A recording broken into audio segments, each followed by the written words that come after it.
Hey, this is Gerd Handel, and welcome to the Inner Light Project. This show is for anyone who's wanting to lead a happier, healthier, and enlightened life. Create more self-love, inject more joy and abundance into their daily life. Join me for inspiring interviews and spiritual topics so you can shine your inner light. Hello and welcome to a special episode of the Inner Light Project. My name is Gerd Handel and today I have a beautiful guest with me who is helping people to reclaim their truth. Candace Dell is a New Age thought leader, spiritual coach, author and speaker. She offers a comprehensive soul-centered approach to healing and practical tools to unlock your highest potential and heal emotional wounds. She believes we can all awaken our inner wisdom when we get real about how we feel, and then we can finally heal. Candace, it's an absolute pleasure having you on the show, and thank you for joining us in the space today. I'm so happy to join you. I'm so excited for this.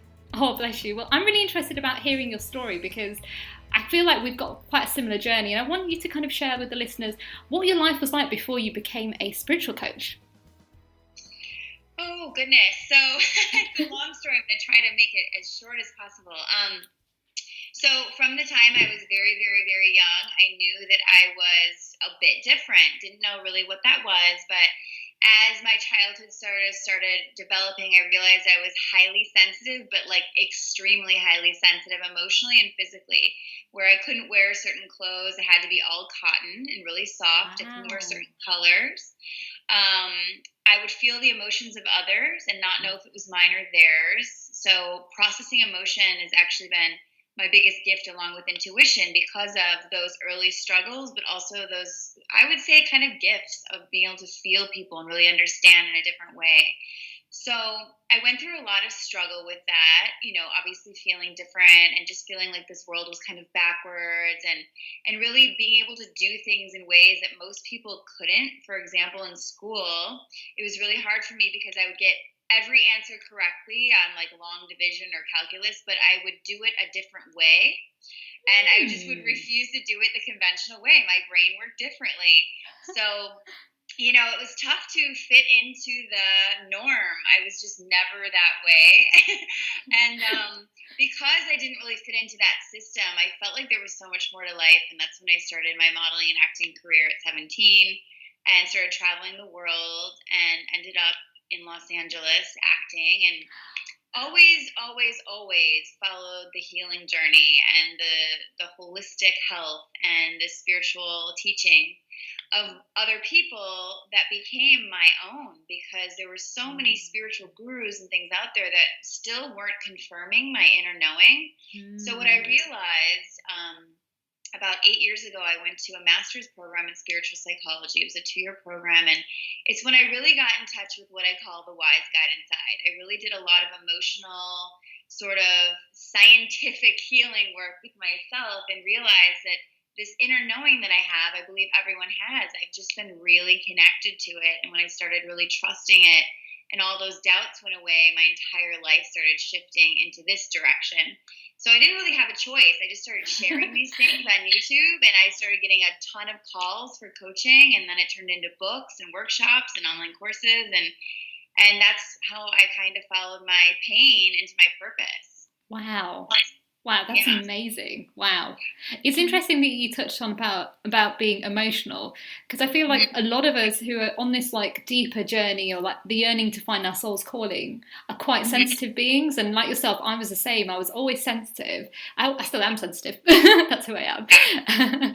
And I used to always get told, stop being sensitive, you need to toughen up. And then I allowed the world to tell me to toughen up. And I actually ended up in the journalism world. That's what I was in. I was a journalist for many years. And I basically just cracked open one day and just had enough and ended up walking away from it. And do you feel like a lot of people, in the sense from a sensitive side, are always kind of put down? Oh, are you kidding me? I mean, I'm writing a new book right now about the dark side of being a highly sensitive person. I mean, I have a lot of videos about this on YouTube, the dark side of being a light worker and all these things, because we are the wounded healers. And the reason that we're wounded is because we've always been told that your sensitivity is what's wrong with you. Yeah. What I've empowering my own sensitivity and actually using it as my biggest gift in my work, I see that really we're born with a calling to be the feelers, to be the healers of a lot of the societal ideals that are really hurting people. And when we can really learn to trust our own sensitivity and let it guide us into our own wisdom, we can be the change. And so I feel like one of my biggest issues as a child was really having this knowing and having nobody else get it or confirm it. And so I knew that that was my purpose, was to start sharing these truths, and other people like me would start resonating. And that's what's happened. And it's so fulfilling and satisfying to see that kind of start shifting in bigger and bigger ways. So yeah, there's nothing wrong with you. There's actually something really right with you. But because it's so unique compared to the majority of people, because you're not a conformist when you're highly sensitive, you can't conform. You just are different. You feel alone, and you feel like I don't belong, and you feel like, what's wrong with me? And it's backwards, and I hope to help change that in big ways. That's beautiful. Yeah, it's really interesting, and I don't know if yourself, like being in the industry that you were before, that we're told to kind of like man up and be like men and like brush away our female essence as well. Oh yeah, I mean, this is kind of personal, but I had multiple boyfriends during that time tell me that, gosh, you're such a dude. And I remember thinking, no, I have to be able to deal with the high pressure, crazy, idealistic, perfectionistic standards in this business. But I finally got sick of it and exhausted as well. I mean, I loved it. It was great for me. I traveled the world. I met incredible people. It was really fun to self-express in those ways. But the business side is very hard for highly sensitive people to be around such inauthenticity, you know, and such a machine that doesn't make any sense really when you're connected to your heart. It's really run in a way that just doesn't really reflect sort of the purpose of a highly sensitive person. Yet a lot of us are attracted to these businesses because we know we have something big to do, and we think, oh, that's powerful. Oh, that's, you know, it's a funny thing. Yeah. It's really interesting because, like, it's only like in the last few years that I've met a lot of other like souls who are who live from a purpose with with a sensitive soul as well, and we all have like kind of like similar experiences that we all kind of didn't really fit in, or we kind of like honored the male energy and less of the female energy, and like how we're now kind of shining it through our female energy and like learning how to balance everything again. Oh, 100%. It's like a metamorphosis. I love it. So my tip, like, you know, you left the modeling world and then you ended up coaching, and as a spiritual coach, how are you now helping people? So I do one-on-one coaching a lot of the week, but I also design online courses for highly sensitive people and other people to just realign with their soul's purpose, to realign with their authentic self and heal those wounds that make us search externally rather than connect with ourselves. So I do that over YouTube as well. I have a whole bunch, I think over 200 videos, free content, just teaching these things, and workbooks online and books online. And I do a lot of workshops as well. So just getting it out there and being honest and real about it and explaining it in a way where highly sensitive people specifically really get it, because you've all been through it. And so it's just empowerment for those of us who have felt really repressed in a lot of ways and confused up until now. Amazing. Like, say if someone's listening at the moment who's a very highly sensitive soul, has a very empathetic soul as well, what would be the first step for them to kind of take their power back? I mean, I feel so repetitive in my work because I say this all the time, but the first step that is life-changing is to get real about how you feel so you can heal. So many highly sensitive people block their feelings because that's what makes them feel like there's something wrong with them, or try to dim their feelings, or try to ignore their feelings, or shame their own feelings, or judge their own feelings. When you can just be like, you know what? I feel crazy right now for no reason. I don't know why I'm feeling this. You're probably feeling somebody else, or you're feeling the collective unconscious. But I feel crazy, and that's how I feel, and I love myself anyway. This is how we start to connect with our authentic selves and say, look, this is just how I feel. There's no reason to judge it. There's no meaning behind it. This is what it is. And if I stay with that feeling, it will reveal to me why I'm feeling this. Instead of just saying, oh, that's crazy, I shouldn't feel that, everyone thinks I'm overreacting or over dramatizing. The truth is, a lot of times I coach a lot of couples, Because highly sensitive people who are in relationships have different struggles and different sort of gifts as well in the relationship. But one of the funny things is when you're highly sensitive, your partner can say to you, I'm never going to do that. And you know that they are unconscious about their own selves. And you know for sure this is going to happen. So you think, well, you're lying because I know it's going to happen. But the truth is they are unaware of what you're conscious of. So we become more conscious of someone else's subconscious, which gets really in trouble because you're like, well, why am I feeling that this is such a truth when that person is denying it or not even aware of it? Well, the truth is those people don't even know yet. And you do. So, it happens to me a lot where I'm just like, nope. And then you have to bite your tongue and just watch it play out because you sometimes can feel into someone before they can feel into themselves. It's very confusing. No, I agree with that. It's really interesting because with my partner and I, there's things that I notice, and I in the beginning I used to tell them and say, this is how this is what's going to happen, and they'd be like, no, and then it would happen. So now I've learned to let it unfold by itself, let them realize themselves, and then they'll know why it's happening. Yeah, absolutely. And you just have to be like, well, I told you so, but I'll let you find out for yourself. Yeah, that's so true. That's really interesting, actually. I never realised that was linked to being a sensitive soul. Learn something new every day. I think what's really interesting as well is that, like, even like past relationships, when you look into like the reasons behind why you were in them as well, like I think like yourself as well, like I was seen like as an alpha female, and I kept manifesting the same thing happening again and again. And it was only like I started listening to my soul, like you said, and trusting it, that I realized that actually that was not what I really wanted. And actually what I needed was something higher than that. And when I did that, everything shifted and everything just changed, and I started to embrace that like that female essence about myself, and that being more vulnerable and being more open and not being afraid to share. Wow, that's huge. That's a huge theme for highly sensitive people, for men and women, because we start to have. I do a lot of work about love addiction, codependency, these things that we fall into as highly sensitive people who aren't fully healed yet. Because what happens is we're taught that your feelings and how you naturally are is not okay. Yeah. So you have this facade of I'll just be really manly, or I'll just be really powerful, or I'll almost like try to be the power that was taken from me. So it's a false self. And when you really realize that the vulnerability is where your power really is, the vulnerability and the authenticity and just feeling what you feel, it's like this full circle moment where you feel more power than ever just by being you, owning you, and working from a place of being fully you.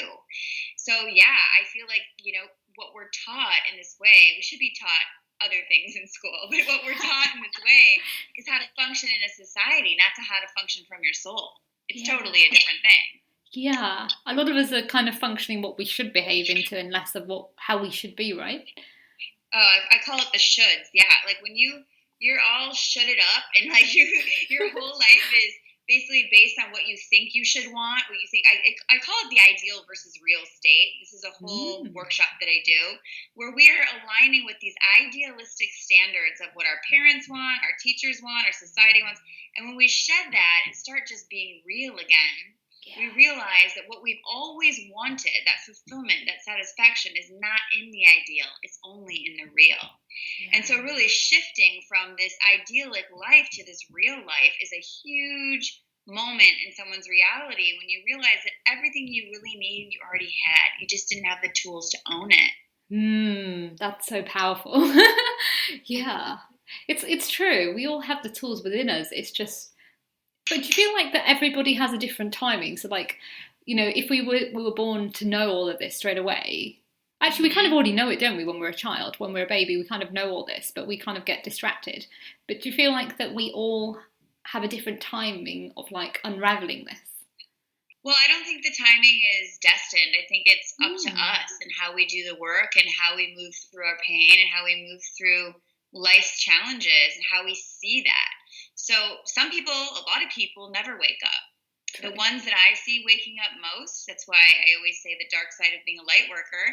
Many highly sensitive people are born into families of contrast, meaning pain, meaning your family is not like you, meaning you feel alone and you suffer a lot from a young age, which wakes you up to a new way really early. And what happens then you're on this journey of awakening and you still feel alone until you really own yourself, and then you know you're never alone. But it is definitely a hero's journey, and many people will never wake up because they're too afraid of how painful it is. That's so interesting. Mm-hmm. Wow. So my dear, can you tell us about how our negative symptoms are a sign that we are kind of like out of alignment? Yeah, so I always say true self for your health. Now, this does not mean everything. This means basically your beliefs. So when we have an inner guidance system, which is your intuition, it's guiding you towards what you desire. When you experience a negative sort of emotion, so let's start with negative emotions. When you experience a negative emotion, most people think, oh, that doesn't feel good, I must be wrong. The truth is, that doesn't feel good because the way you're seeing it is out of alignment with how Source or the universe sees it. So many of us have these limiting beliefs that cause negative emotion that then we allow to sort of dictate our life. And what I try to teach people is your negative emotion is your guidance saying, time to upgrade your thoughts. Yeah. So when we don't upgrade our thoughts become a vibration, which is in our body. And our body gets a lot of blockages, a lot of digestion issues for people that have power struggles or authenticity issues, a lot of headaches for people that constantly think in this negative, wrong way. A lot of there's so many, we could go through all the chakras, but, throat, thyroid issues. It's like, what about yourself are you not loving? What about yourself are you not claiming? What about your voice that you're not speaking? So this, in my opinion, in my work, in my own self, I've seen our negative beliefs become negative symptoms so much of the time. And it's basically just saying, hello, wake up, time to upgrade and see you for who you truly are. You're freaking amazing. Yeah. And so it's looking at those beliefs of, why do I think this? Most people don't even know why. They just do. So why do I think this? Oh, well, this might have happened when I was at this stage. And instead of deciding what happened to me at 7 was truth, start looking into what happened at 7 was my mom was this, my dad was this. Oh, that was the situation. Okay, it wasn't about me. And you let go of these limiting beliefs of your own identity. And that starts lifting a lot of the physical symptoms over time. Yeah, I can absolutely relate. To be honest, like most of my whole journey from before that was listening to those signs. And I remember like growing up, oh my God, I used to have so many coughs and colds because I was never honouring my truth. I kept hiding things from within and not expressing myself. And I used to take a lot of medication. I used to work in a pharmacy as a dispenser as well. So I was always taking like the lozenges or like headache, aches and pains medicines. And when I started speaking my truth, wow, I haven't taken anything in like 5 years. That's amazing. Yeah. Well, it's kind of the journey. I also am a holistic health coach. So I see the two together. The emotional self and the physical self is so hand in hand. And it's interesting because once you start really aligning with your own inner authentic voice, you start wanting more and more authenticity in your life. You don't want to have drugs and chemicals, and it all goes hand in hand. You start really treating yourself better, not the way society says, oh, work out 3 days a week, but what feels right to me? What foods feel good to me? And what I noticed more and more and more, especially for me when I moved to the mountains, I was so surrounded by this lush sort of nature. I felt so much of my own nature, and I just really attracted more and more of that and craved more and more of that. So it is a process of getting just real. Getting real with yourself, getting real about what you eat, getting real about how you treat yourself, getting real about what you wear. Some people now don't even wear fabrics that are manufactured in certain places. I mean, it can get crazy, but you notice what you feel and you go along with that. Yeah, that is so true. I can relate with what you're saying because I ended up becoming a vegetarian. I quit drinking. It's been 5 years, and a lot of the drinking wasn't actually to do with me enjoying it. It was more to deal with my issues. That was my way of numbing the pain back then. And so once I released that, I didn't need that anymore. 100%. I see, so many clients come to me because they have some kind of either, relationship pattern that they keep attracting, or, a substance issue, or a eating disorder. All these types of things come down to, what are you numbing? What are you using as a crutch? And so when people are finally ready to leave those crutches, you realize that the thing you're afraid of, which is yourself, is nothing to be feared. And the reason we fear ourselves is because we don't really know ourselves. We're uncertain of ourselves. We don't want to feel those self-doubts and those unworthiness, so we just drowned it out. We don't want to feel lonely, so we drowned it out. We don't want to feel present, so we go shopping, or we buy, we're looking for that constant high to stay away from the low that often doesn't even exist once you get to the misinterpretations and you can heal those. It's so true. Yeah. It's really powerful when we kind of like pay attention to it. And just what you're saying, it's just so powerful, because any of you are out there who are just going through something at the moment, remember, that's not your true self. That is something asking you to rise up and be ready to trust your soul and listen to that voice from within. That's right. So Maite, can you tell us about Soul Lab? So Soul Lab is a program I developed. It's a 6-week course, but really you can do it at your own pace, because once you have it forever. But it's videos and a workbook, and it's really designed to do exactly what we've been talking about this entire time, which is heal yourself back to your own wholeness, really get in touch with mastering your own emotions, understanding your inner guidance system, knowing the difference between inner guidance system and your ego, understanding what voice is you and what voice is kind of the imposter self and where that came from. And what happens when we really get in touch with our truth is we really start to align with our higher calling. So many people feel successful, but they don't feel fulfilled. And the reason is, you haven't brought your real self into what you're doing. It's not even about changing a career a lot of the time. It's about finding a different meaning in what you're doing and why you're doing it. Because every soul comes to this world with a deep, high purpose.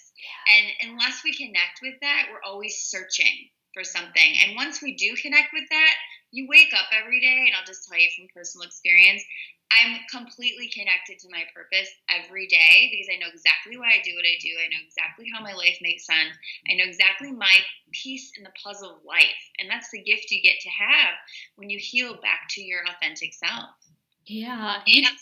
You just kind of know who you are, and you don't really allow anything else to kind of get in the way, or like temptation or things that before would feel like you needed to do. It's kind of like, no, this is who I am, and I'm just going to shine anyway. Yeah, well, those temptations and things, like you mentioned, don't even exist anymore, because you know who you are. The reason those things exist is because you're still searching, and you have doubt. And once that's done, you have discernment, and you know, this is who I want to hang out with, this is what I like doing, this works for me. It's almost as if your integrity becomes everything, and you just function from that place of source within you. And nothing is confusing. You make decisions very easily, and it's not about anybody else's opinion either. I think before you get to this point, everybody's opinion is affecting you, because you still don't know your own opinion, because you're not connected to the source. And so what my course does is it connects you to your source, where you know what you want, how to get what you want, because you have that sense of understanding that we're not taught in school. So I always say I'm teaching what we didn't get taught in school, and it's really what we need for our own fulfillment and happiness. Yeah. I guess it's not education from the outside, it's education from within, isn't it? Inner education, that's right. I like that. My dear, also, I wanted to just go back a little bit, because you said some really interesting things. You're talking about source, so like somebody out there who's probably never heard of source before. Can you just, in your own way, like define what source means to you? So I believe we're all made up of energy. When you look at chakras and you look at just vibrations and how you attract things from your thoughts and all of this stuff that you must hear by now, a lot of people have. What it really comes down to is realizing that I'm part of a whole. And the one thing that makes us all separate and feel separate is the fact that we forget that we're all connected, and we suffer when we feel alone. We suffer when we feel different. If we feel better or worse, we're separate. We all need to feel the same. And so when I say source, the source is what I would call the universe, is what we truly are.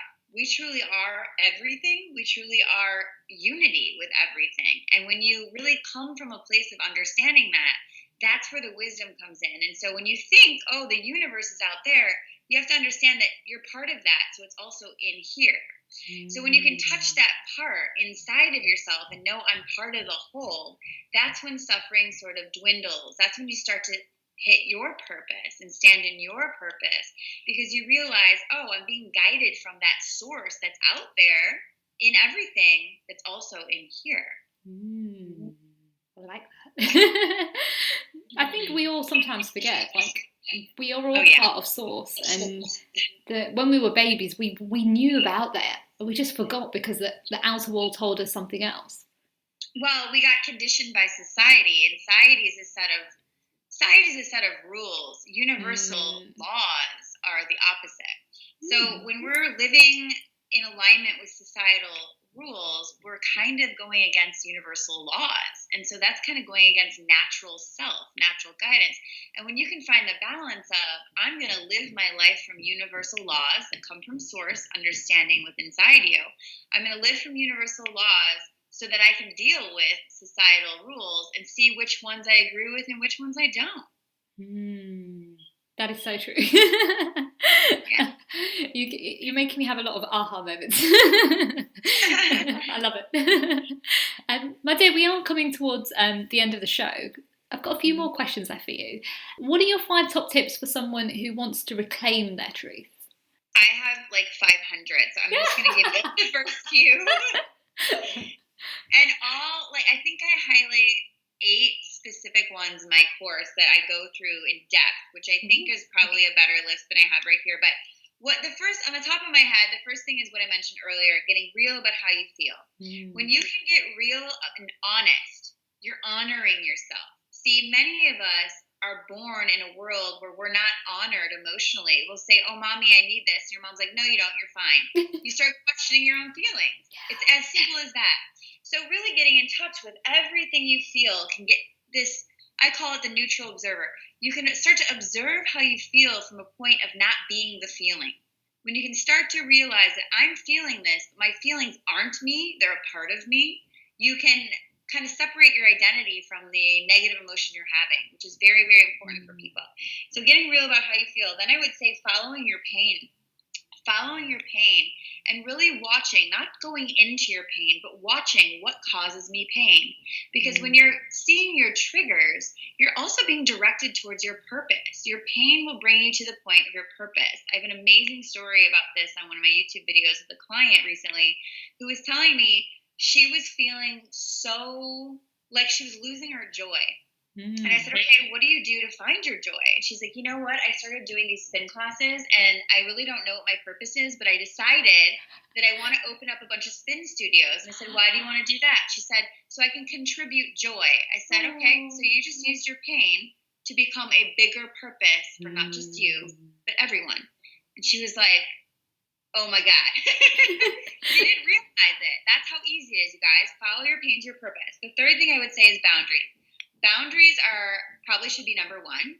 One of the most important things is understanding what I need to function as me. What feels good, what doesn't feel good. Saying no, saying yes. Not worrying about what other people think of you when you say what you need. So it's really taking care of your own needs by setting really healthy boundaries. The fourth thing I would say is forgiveness.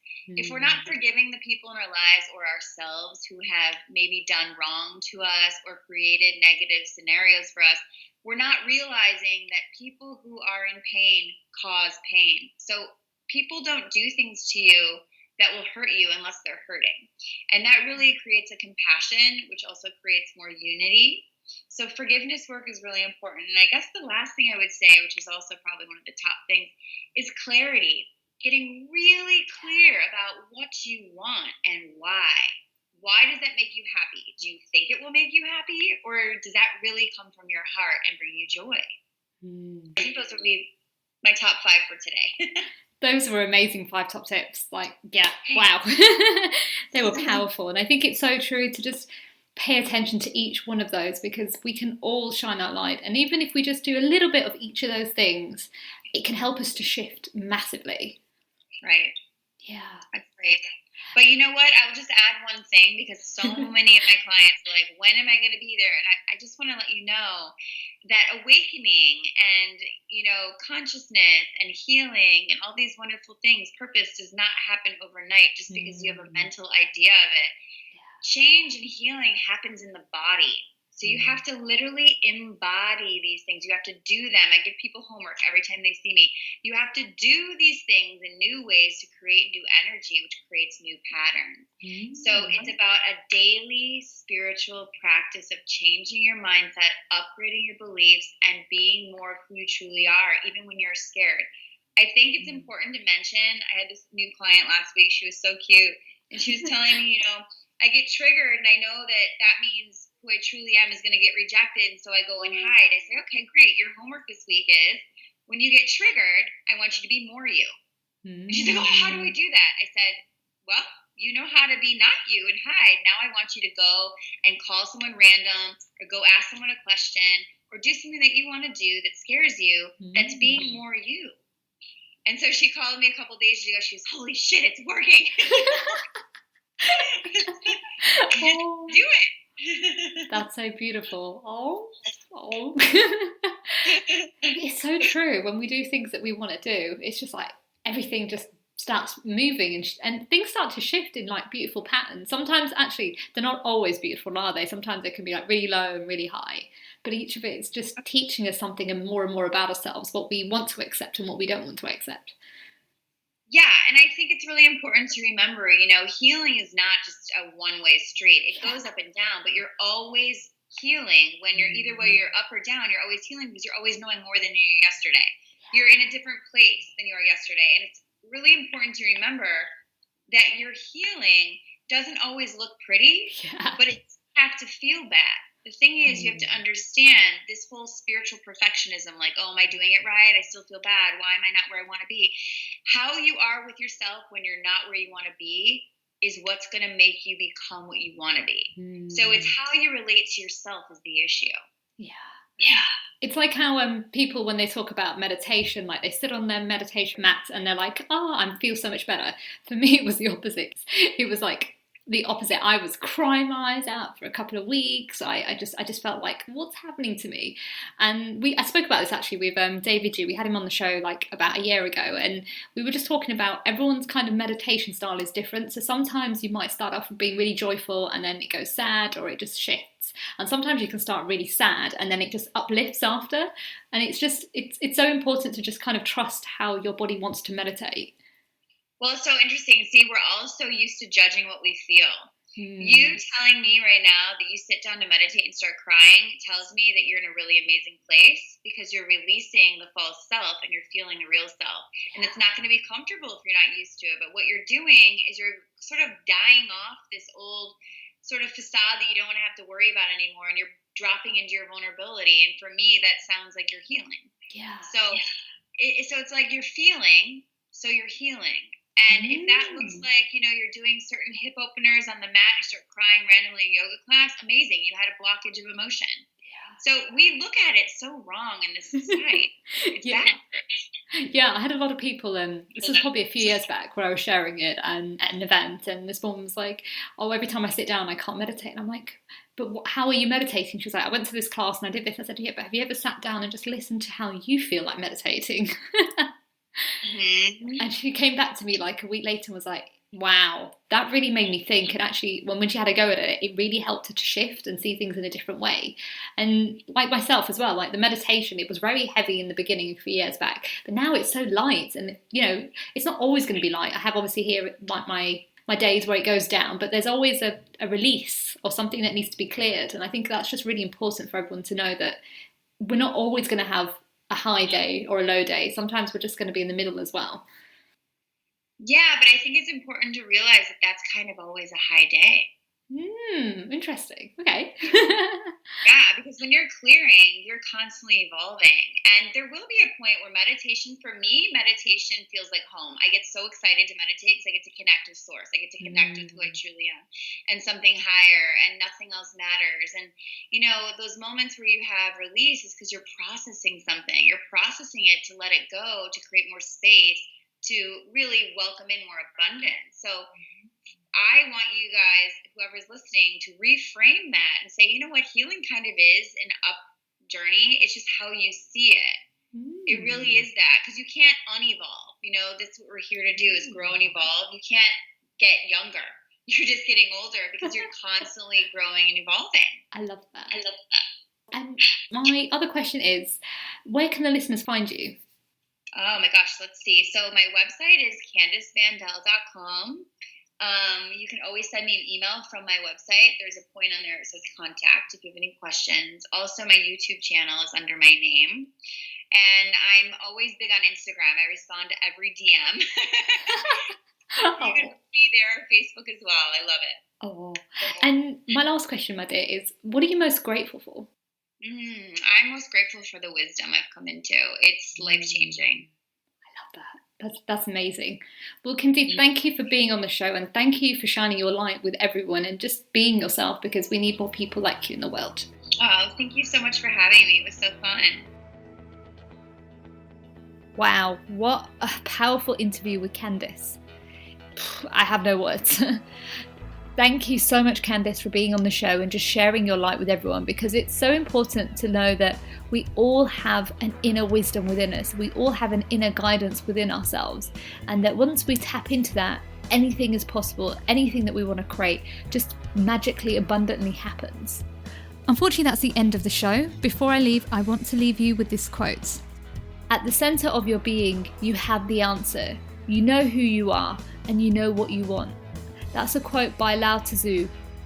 For more information about the show or Candace, visit www.gerdshandel.com. And remember, stay happy, stay healthy, stay lit.